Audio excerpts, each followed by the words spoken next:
Hey, what's going on, guys? Welcome back to Movie Files. Morgan and I are here to give you guys our thoughts on the most recent release from Netflix on October 20th. They released the movie 1922. So we are here to give you guys what we liked, what we didn't like, and yeah, let's get into it.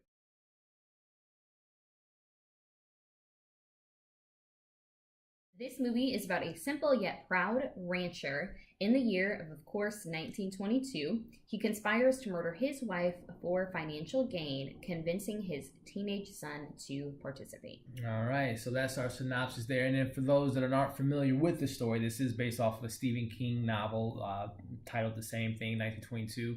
And this has been every year we've had, since as long as I remember in the 80s, we've always had a Stephen King movie come out and Oh, TV you shows remember over in the the years. 80s? Yeah, he was born in 90. No, I'm saying I remember I'm from kidding. his filmography. He's had great Right. movies come Okay. out in the last 20, 30 years. So anyway, with that being said, this has been the year of Stephen King. We've had It, but for every It we get a Dark Tower, and then for Dark Tower we get Gerald's Game, and now we have this one. So it's been an up and down year, but I would say mostly positive more than negative.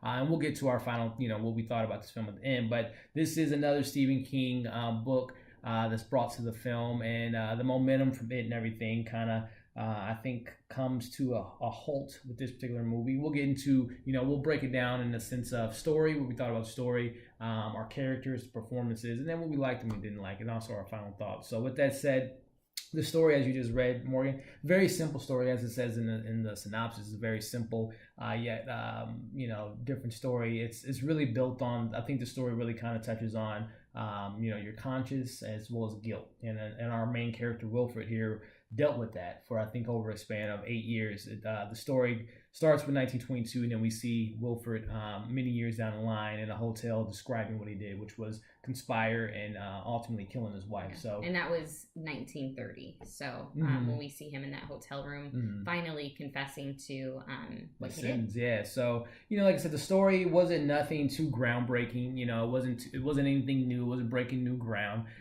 which I thought played well. Because I thought that even though we've seen this story played out many times, it was I thought that the character Wilford was a little bit more Grizzly, kind of yeah. like had just this like scariness. Yeah, he was a about mystery him. guy, and I mean I think the beauty of the film was that they really brought. He really wanted his farm. He said it. He loved his farm. He loved his boys, his son Henry, and it really kind of played that. We got these really beautiful shots that show, the scenery of the farm and his workings and what he does day in and day out, as well as his relationship with his son. So I thought the story was simple, but I thought they added some newer things and elements to something that we've seen 1,000 times on film. What about you? What do you think about the story of the film?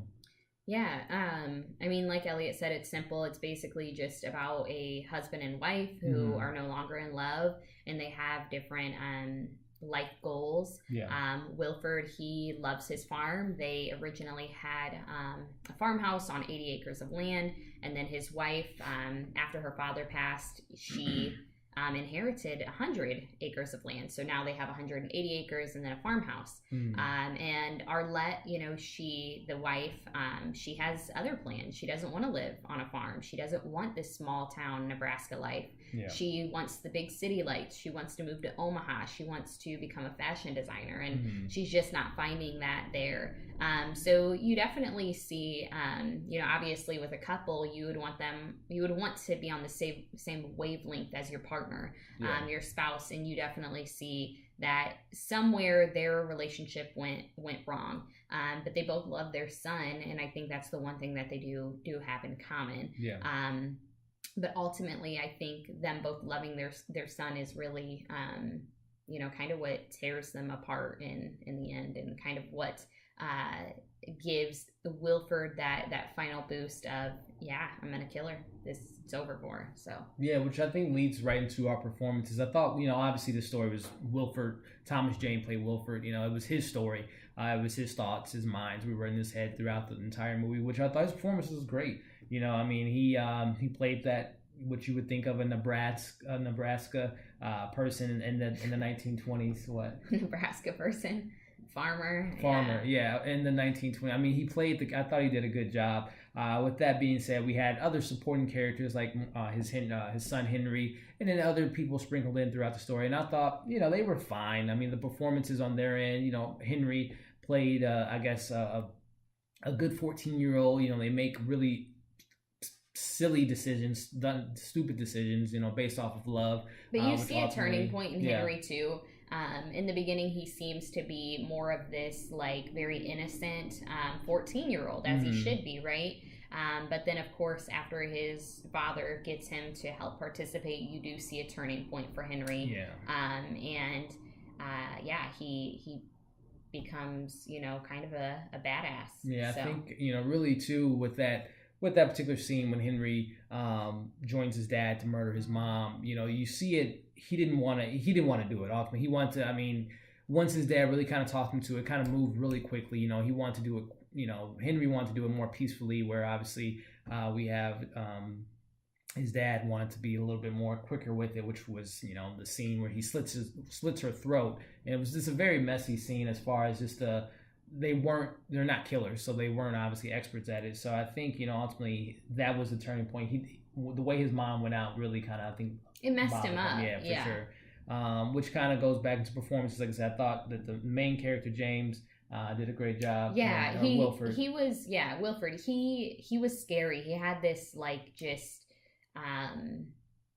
He just was a scary guy. Somebody I really want to spend even 5 minutes alone with. He just was very creepy and mysterious in a bad way. So which we'll go into our good and our bad. So I think going back to what we were talking about as a good thing, it was shot really well. Yeah, it was beautiful. Really the farm shots. Scenes were really pretty. Yeah, strong performances. I can't think of anyone that didn't bring a good performance. And keep in mind, in this movie, really the main performances are going to be Wilford and his son Henry, and then everybody kind of sprinkled about. Even the wife Arlette, she doesn't play a huge role.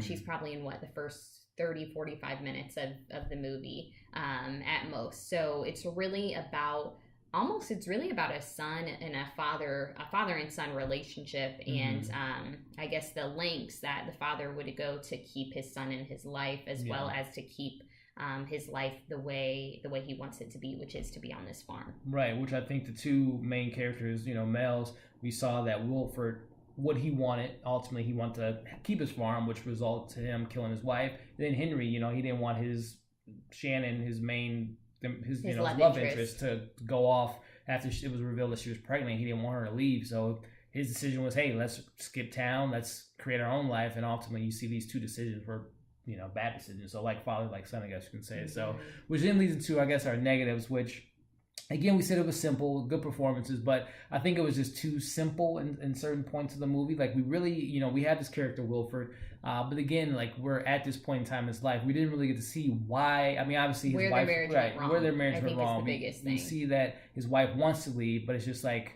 we're just there. We don't see that build of their relationship kind of going on a downward spiral. So I thought that was kind of a weak point of the story. And it's almost as if maybe Arlette wants to work things out.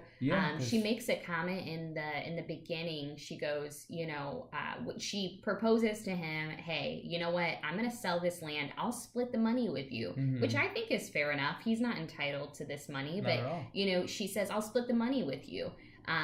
It's clear that you don't want to be with me anymore. So, she did make it evident that it was really almost his choice, but she had to make a decision for herself because she wasn't happy anymore. Right. So, they kind of give you the vibe that it started with him, and he just didn't love her, because even when he plays her into thinking, oh, you know what, we'll move, we're gonna do this. She's happy. Yeah. She's really happy. Keep the family together. Yeah, she wants to have the family together. She's very loving to him, and then he kills her. But it really seems like it's him that hates her. But like Elliot said, they don't tell us, like, where did their marriage go wrong? obviously we know that Henry, he's 14 years old. 14 years, that's a long time. So you assume that they were together at least for 14 years or longer. I don't know if maybe she got pregnant at a young age and they were both young. And, you know, in those times it was like, you guys have to get married.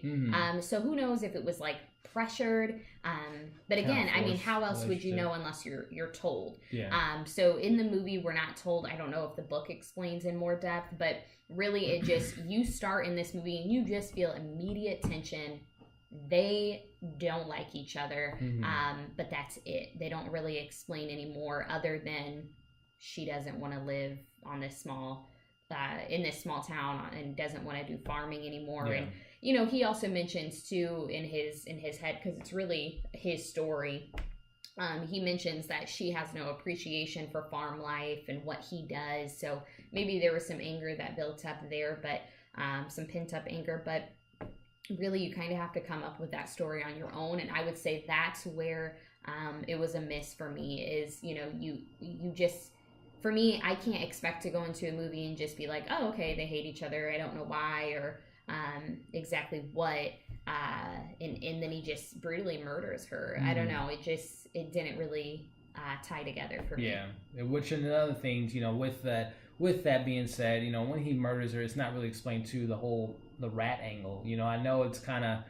alluding to more or less, again, it's in his head. He's, you know, feeling this guilty conscience and he feels this guilt of his sins, but it's just like, you know, where did the rats, and then you see the scene, it's in the trailer where he kind of gets into contact with his wife. She comes back and he falls down the stairs and she tells him everything that's going on with Henry. At this point, Henry has left. And Henry's dead. Yeah, and she tells him the whole story of what was going wrong, and ultimately she's going to continue to haunt him until she feels like it's enough justice being done. But it's not explained. The supernatural aspect of the film isn't really explained. And I think you kind of, just something I want to touch on is that was kind of the turning point, and I think that really helped Wilford make the decision of, I'm going to kill her, is after she proposes this idea of, let's sell the land, we'll split the money, you can do with it what you want, I'm going to go to Omaha, I'm going to become a fashion designer, I have a different dream, I have a different plan in life. And then he says, well, you know, he's almost like, okay, fine, you know, I'll take some money, whatever, maybe buy a farm, another farm for myself. But then he says, what about the boy? And at that point she goes, he's coming with me. Every teenage boy needs their mother. And then at that point is when you really realize he's like, okay, all right. Yeah, you think you're going to take my son away from me? Not going to happen. You're dead. And, you know, I think that was the turning point for him, which, you know, that final straw that helped make the decision for him that she had to go. Was there anything else you could think of you didn't like about the film? You know, it was a miss for me, honestly. But I think that was the biggest thing, is not having that backstory. And then maybe it would have been nice to learn more a little bit about Wilford's life and who he really was, because you didn't really know. He had this, like, he was a mystery man. But what made him tick? I mean, he was a very angry man, you know, but why? That was another thing. His childhood, you know, was it because he was forced into a relationship with her? Was she cheating on him? He had kind of mentioned that a little bit at one point too. So I think, that's the thing, another negative, and we'll kind of wrap it up in a little bit. But I think, like you just said, you know, she offered him the money. So, of course, like you just say, he could have bought a farm. And I think, you know, he did love his son, but it's just like, again, motives. You know, we didn't get that backstory. Is he a cold-hearted killer? Did he do this in the past and we just don't know? You know, those backstories were kind of missing. Yeah, you really question his motive, because it seems like in the movie they portray it like, okay, you know, that's the final straw. He finds out she's going to take his son, and he's like, I'm not having it. Yeah. But then really, as the movie goes on, you really kind of see that it was more for Wilfred than it was for his son. And I think he admits to that. He's a jealous man. He was jealous of the relationship. He played on his son's vulnerability of being a 14-year-old kid. So I think, you know, at the end of the day, Wilfred is not a good guy. You know, we're supposed to root for this kid. Not root, but I think we're supposed to feel sorry for him. But it's just like, he's not a good guy, ultimately. So he really has no redeeming factors. Yeah. And yeah, I mean, I don't even understand why he kept the farm, because it wasn't even like for 180 acres, you would think you'd be making some kind of money. Yeah, he wasn't making He's anything. not. Yeah. I mean, it even goes on to show Henry, he's in love with Shannon, which is really what aids him in saying, hey, I'm going to help you kill my mom, which is crazy, I guess, though. 14, I don't know, watch out for your 14-year-olds.